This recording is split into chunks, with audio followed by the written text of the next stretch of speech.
네, 이재명 대통령이 내란 외환 사건을 수사할 내란 특검의 특검보 6명을 임명했습니다.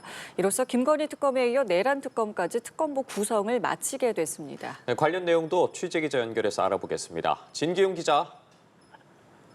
네, 이재명 대통령이 12.3 비상계엄 관련 내란 사건을 수사할 조은석 특검 특검보 임명을 제거했습니다. 앞서 조은석 내란 특검은 지난 17일 특검보 후보 8명을 추려 임명 요청안을 인사혁신처에 접수했는데요. 내란 특검법에 따라 이 대통령은 8명의 특검보 후보자 중 6명의 특검보를 후보자 접수 5일 안에 임명해야 합니다. 앞서 대한변협은 지난 17일 특검보 후보자로 검찰 출신의 박억수, 김형수 변호사와 비검찰 출신 윤태윤 변호사를 내란 특검에 추천했는데 이 중 김형수, 박억수 변호사가 특검보에 임명됐습니다.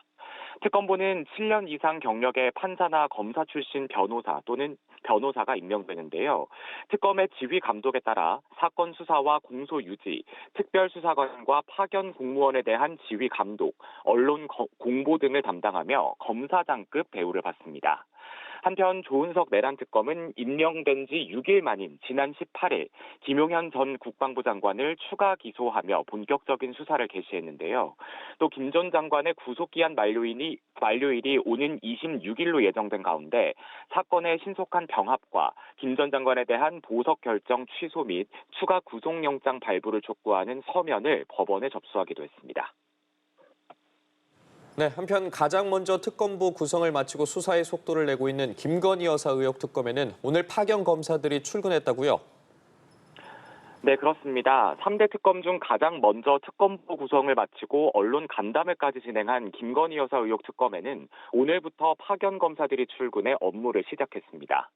김건희 특검은 어제 과거 문재인 정부 시절 도이치 수사팀에 속했던 한문혁, 공천 개입 의혹 수사에 파견된 인훈 등 부장검사 5명의 파견을 법무부에 요청하기도 했는데요.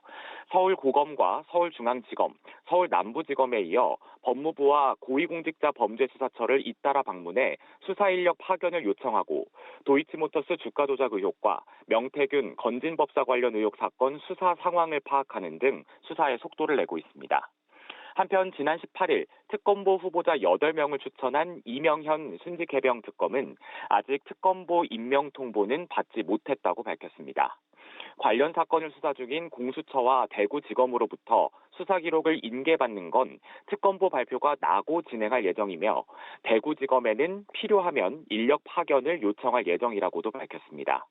또 구명 로비 의혹이 제기된 임성근 전 해병대 1사단장과 관련해 구명 로비 의혹의 제보자가 이 특검 면담을 요구하고 있는데 이르면 오늘 오전 중으로 순직해병 특검 사무실 방문이 이루어질 것으로 보입니다.